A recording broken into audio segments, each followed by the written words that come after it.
Russian forces are edging closer to capturing a key Ukrainian city after days of fighting. Street battles are underway in the industrial hub of Sievierodonetsk in the eastern Donbas region. The governor there says that 80% of the city is now under Russian control. But in a boost for Ukraine, Germany and the United States announced additional weapons support for Kyiv, including advanced rocket systems with a range of up to 80 kilometers. Let's bring in DW correspondent Rebecca Ritter, who is in Kyiv for us. Rebecca, what more can you tell us? Well, on the battlefield, Gerhard, things are moving pretty slowly. We are looking at a war of attrition at the moment. But as you say, Russians making small gains in that key city in Luhansk, Sievierodonetsk. The governor of that region now saying that they do indeed. Russia has now around about 80% of that city under its control. We saw one of the chemical plants there. It is an industrial city. One chemical plant was hit yesterday, and we saw plumes of toxic smoke. We're now told that civilians are trying to hide in that factory, but the governor's saying this will not be an Azovstal 2, if you will, referring to that steel plant in Mariupol that's now infamous in this battle. On the other side of the river, Sievierodonetsk is a sister city with Lyssychansk. It's on the other side of a river, and the Russians are struggling to get across that river. They're now trying a tactic of bombarding it from another angle around the other side of the city so that they don't indeed have to cross that river, because that has been proven quite difficult for them in the war so far. They haven't been very successful at crossing rivers. So we'll have to see what happens there. But yeah, as you say, it is not looking that good for Ukraine in Luhansk. Russia nearly taking all control of it now. Now, the Ukrainians say they desperately need heavy weapons to turn the tide. Do we know how long it will take to deploy for these weapons that were promised by Germany and the US?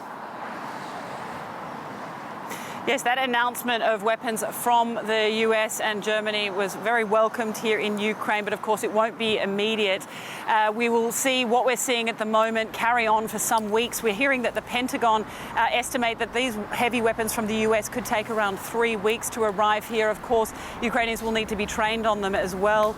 And we're hearing about delays potentially from the German anti-aircraft, anti-defense systems that have been promised, that they're not going to come from stockpiles within the German army. They're actually going to come directly from the manufacturer, so that could add delays. So not really sure exactly of a time frame there. We do know that Ukraine desperately need them as soon as possible. We're hearing now that the UK has also agreed to send some of these longer range weapon systems and are also going to be training the Ukrainians in how to use them as well. So we will see some benefit from those weapons, but not for some weeks. We don't know what's going to happen in between then, whether Ukraine can hold back or whether Russia's just going to keep storming ahead. Probably the latter, but definitely welcome news that these weapon systems are on their way. Rebecca Ritter there reporting live from Kyiv. Thank you, Rebecca. Meanwhile, Russia has accused the US of deliberately escalating the war by sending advanced military aid to Ukraine.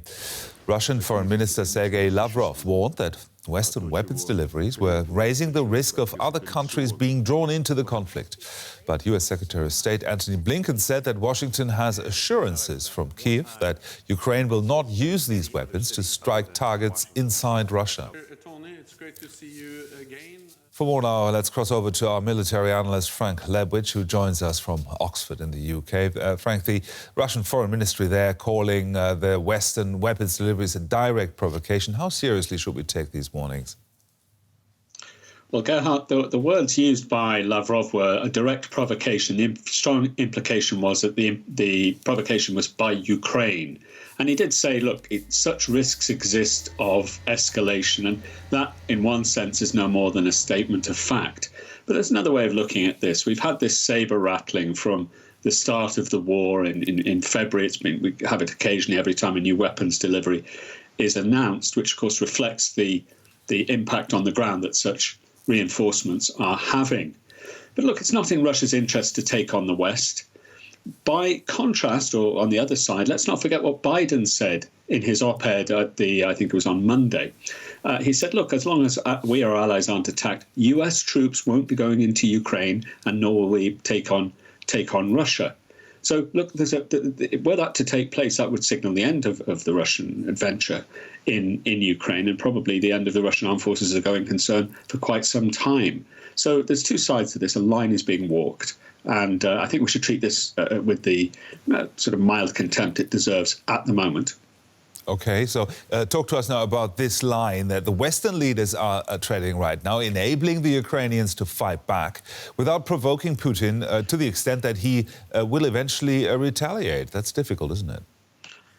Yes, it is. And the US particularly, and especially the US, I'll come to the UK in a second, has taken very strong steps to indicate that they've given, I think, back channel and indeed open orders to the Ukrainians that the medium-range weapons that they've delivered will not be used against Russia.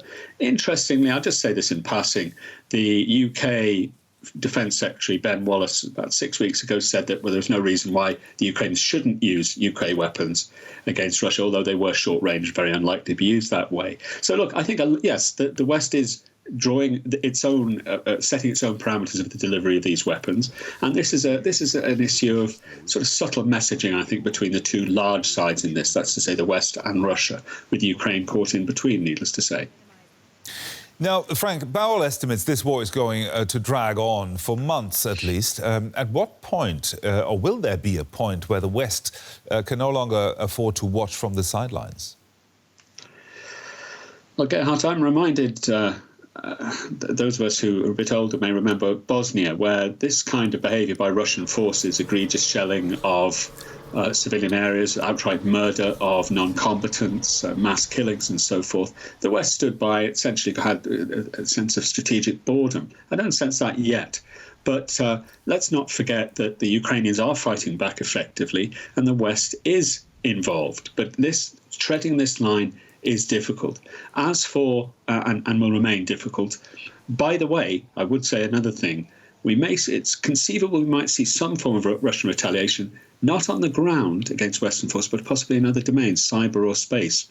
But I'll put that aside. No, look, this war is going to go on now till the end of this year. It's going to run into next year and possibly beyond as the Ukrainians shape up to counterattack, and maybe some months before that even starts.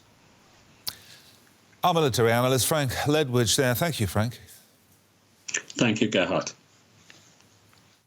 As we've heard, Russian forces are keeping up their attacks on Donbas in eastern Ukraine, pounding the area with shells and artillery. Many people have fled the region, but our correspondent Matthias Böllinger went to one village close to the front line to talk to the volunteers and residents who are still holding out there. When the war broke out, Hortitsa immediately registered as a volunteer for Ukraine's territorial defense forces. Now he's guarding this village on the front line in Donbas. They shoot from tanks, they shoot anti-tank missiles, cannons.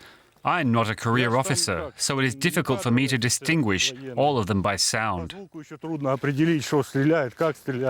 Hortitsa, his nickname, is just one of around 100,000 volunteers who've joined units like his since the beginning of the war. Many are fighting for the first time. This is from a rocket. The village is just 3 kilometers from the front line. It's an important defense position. The locals were suspicious of us in the beginning. They were watching us. We were patrolling the streets, looking after the place, and they were hiding. But as things got worse here, with electricity and food, we started to help out here and there, and slowly trust has been building.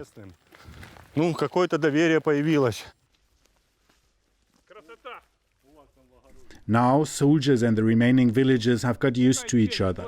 Russian shells hit the village daily, and they hit randomly. Serhiy Mykolaievich is a veterinarian and a beekeeper. Look, it didn't get through. Better than body armor. The village used to be his getaway spot. Now he plans to leave. My psyche is wrecked. We hide all the time from the shooting. Look, that's a new one. It landed recently. Poor bees. They will go crazy. We will have honey with shrapnel this year. Most of his neighbors have already left. Still, there are times when it's calm. 62-year-old Papai, another battlefield name, uses the opportunity to study Ukrainian. I used to speak a mix of Ukrainian and Russian, but being a soldier in the Ukrainian army, I can't be Russian-speaking. That would be against my principles. Now I am transitioning to Ukrainian. Not everybody wants to leave. It is because of his dog that 82-year-old Mykola Ivchenko says he is still here. He was injured by shrapnel the day before, but he wants to stay. We'll live as long as the devil doesn't come after us. Mykola has been working in Russia for many years. He says he has very few illusions about the fate of his village. There is no way to beat Russia, but they continue to do everything to make things worse, even for themselves. I'm talking about the leadership, not the ordinary people. Ordinary Russians want the same thing as everybody else, a decent life. At least for today, no shells have yet landed nearby. It is in the neighboring village that artillery has taken its toll today. Voters in Denmark have overwhelmingly backed a referendum to join the European Union's common defence policy. More than two-thirds voted yes in Wednesday's poll on whether to abandon Denmark's long-held position of opting out of shared EU defence decisions. Russian aggression in Ukraine prompted that landmark ballot. A pile of yes ballots, just a handful of no's. Danish voters cast away decades of resistance to marching lockstep with the European Union on matters of defence. A decision once unlikely this year became essential, says Denmark's Prime Minister Mette Frederiksen. There was a Europe before February 24th, before the Russian invasion, and there is another Europe after. When threats to liberty are on Europe's door and there is once again war on our continent, then you can't be neutral. In 3 previous referendums, Danes had voted against closer EU alignment. But Russia's attack on Ukraine convinced voters that cooperation is more important than isolation. In times of war, it's obviously important to state if you feel that you want to join this community or not. We should join because, otherwise she's just that one friend who never buys around. The outcome means Danish troops can take part when EU states put boots on the ground in operations such as those held in Mali and elsewhere, and benefit from joint weapons purchases. Denmark is the latest Nordic state to reverse course on military strategy. Its previously neutral neighbours, Sweden and Finland, have applied to join the NATO military alliance. For small European states, being wholly integrated in the European security architecture, whether it be the EU or NATO, is increasingly important at the moment. Denmark's decision shows Russia's attempts to divide the European Union are bringing its countries closer together. Joining us now from Copenhagen is our correspondent Barbara Wesel. Barbara, does this decision mean Denmark is now required to send troops to EU missions or spend additional money on equipment? Gerhard, they are required, but it always is, of course, voluntary. But there are no slouches militarily, so they just recently sent troops to Estonia to reinforce the eastern border. So they will probably participate in European missions, and they have already, just a little while ago, increased their defense budget up to 2%, which is the limit demanded and the amount demanded by NATO, more or less. And it's a big increase for a small country like this. So yes, they're on board with this. But what's really remarkable about it is this tremendous change in feeling and political atmosphere here in the country, because in the past they more or less chronically said no to anything that came from Europe. But this time they really have felt this is a time and a situation where you have to step inside the tent, where it's better to be together with others. Now, all Nordic countries have now changed their previously independent or even neutral military positions. What does that mean for the region? It means for the region that they can work together more closely. I mean, these are small countries. They do have armies, professional armies, so they can do something, but it is much better when they do it together. For instance, they can decide together who buys helicopters, who buys new ships. They can do some burden sharing. And of course, they feel that if they really work together closely, all the Nordic countries, together with the Baltics, for instance, they can bring some weight to the table politically, not only militarily, but they will have a voice. They will be heard, amongst others, about talking about strategy and what to do against this threat that everyone feels is coming from the east, is coming from Russia.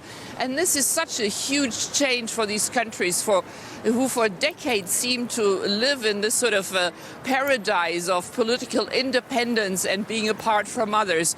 They now have understood very deeply and emotionally that they just have to go together with everyone in order to protect themselves.